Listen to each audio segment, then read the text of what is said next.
So this next question, question 10 from the quiz on my website, www.goprocaribbean.com, is a question asking you the maximum depth you could go to on a repetitive dive. If you got this one wrong, you probably fell for my evil little trick. So let's have a look at the question. We are doing a dive to 41 feet for 45 minutes and a surface interval of 2 hours.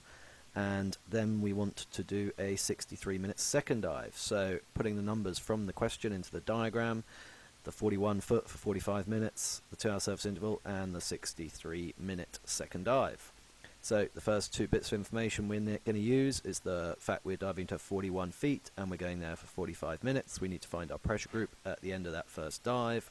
Using the table, side 1, we can find our 50-foot column. We're going to need to round up from 41 feet to 50 feet for conservatism.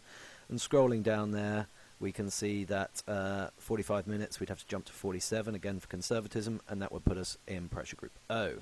So now the bits of information we have are the fact that we end the first dive in pressure group O, and we are doing a 2-hour surface interval.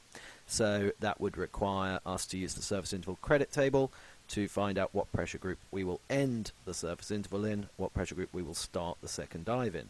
And when we look at our ranges there, an hour and 35 to 2 hours and 23, that's what our 2-hour surface interval falls within. It shows us that we're in pressure group B.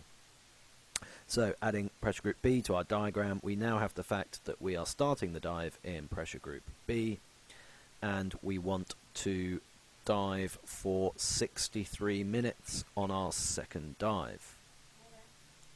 So taking that and looking up to find out what our maximum depth would be that would allow a 63-minute bottom time, we can see 67 there is in the 50-foot row. So that's maybe the answer you gave, but of course we can't dive deeper on our second dive than on our previous dives. So given that we need to do the deepest dive of the day first, what we can see here is that 41 foot would be our maximum allowable depth based on the fact that that was the depth of our first dive. So that was the little trick in that question. Obviously you can find lots more tutorial videos for all the Divemaster and Instructor exams on my website www.goprocaribbean.com, and it's in the dive theory section, so /dive theory.